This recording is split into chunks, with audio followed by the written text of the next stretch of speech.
Tu démarres ton ordinateur ou ton smartphone. Tu ouvres ton navigateur et là, un nouvel onglet apparaît. Tu tapes l'adresse d'un site que tu visites quasiment quotidiennement.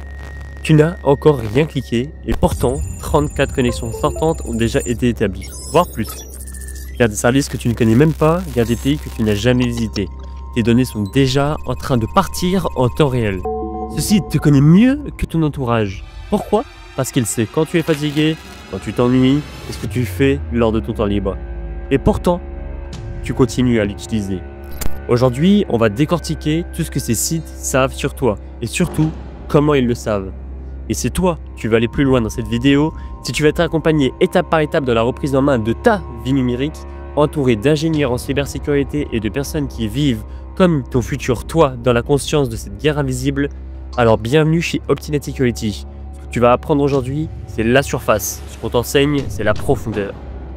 Moi, je m'appelle Mathéo. Je suis ingénieur en cybersécurité et passionné d'anonymat et fondateur d'Optinet Security.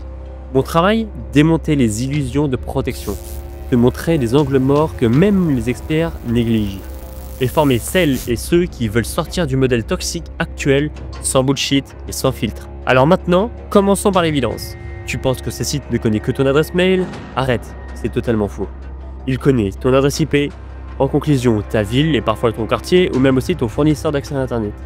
Il a accès à ton type de navigateur, la version exacte de ton système, ta langue, la taille de ta fenêtre, ton fuseau horaire, ton niveau de zoom, ton audio contexte, ton Canva rendering.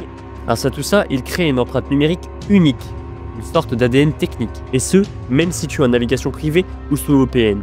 Ajoute à ça ton comportement, ce qu'on appelle le mouse tracking. Il sait comment tu bouges la souris, quelle zone attire ton regard, quelle partie tu lis et combien de temps tu restes. Et encore, ce n'est que le début. Ce site dépose aussi des trackers tiers, souvent invisibles. Tu crois que tu visites un seul site, en réalité, tu en visites 30, même plus d'un coup. Avec pour exemple Google Analytics, Metapixel, TikTok Events, Criteo, DoubleClick, etc. Certains vont même jusqu'à capturer des vidéos de ton écran pendant ta navigation. Oui, tu as bien entendu. Des outils comme Full Story ou Smart Look permettent d'enregistrer chaque clic, chaque scroll comme une vidéo de session. Tu tapes ton mot de passe dans un champ, même s'il n'est pas envoyé, il est parfois capturé en tant qu'événement local. Et ça, c'est légalement exploité, parce que tu as cliqué sur « Accepter les cookies ». Mais les techniques modernes vont encore plus loin. Le Canva Fingerprinting, on te fait dessiner un motif invisible avec ta carte graphique. L'image est unique pour toi. Audio Fingerprinting, ton navigateur il génère une onde sonore inaudible analysée pour t'identifier. WebG, WebRTC, le Bluetooth API-Lix, c'est ton ordi devient un mouchard mobile. Même si tu bloques les cookies, ces méthodes contournent toutes les protections classiques. Et ce n'est pas tout. Certains trackers se cachent derrière des sous-domaines internes via une technique appelée le CNAME cloaking. Et le résultat, même les bloqueurs DNS ne les voient pas. Enfin, des scripts chargent des modèles d'intelligence artificielle comportementale pour prédire qui tu es. Ton niveau social, ton état émotionnel, juste en analysant comment tu scrolles et comment tu tapes au clavier. Toutes ces données sont transformées en argent, influence et en pouvoir. Elles alimentent des bases de données vendues à des centaines de sociétés. Elles servent au scoring comportemental. Elles influent ce qu'on te propose, ce qu'on te cache et ce qu'on te vend. Dans certains cas, elles servent même aux services de renseignement via des programmes de surveillance de masse. Ce n'est pas de la théorie. Palantir, NSO Group, Google, Jigsaw, Cambridge Analytica, tout est documenté. Ta navigation devient un outil politique. Et la moindre information que tu donnes, volontaire ou non, est potentiellement utilisée contre toi. Tu te dis peut-être que j'ai un VPN, j'utilise Brave, j'ai Adblock. La mauvaise nouvelle, les VPN ne te protègent pas du fingerprinting.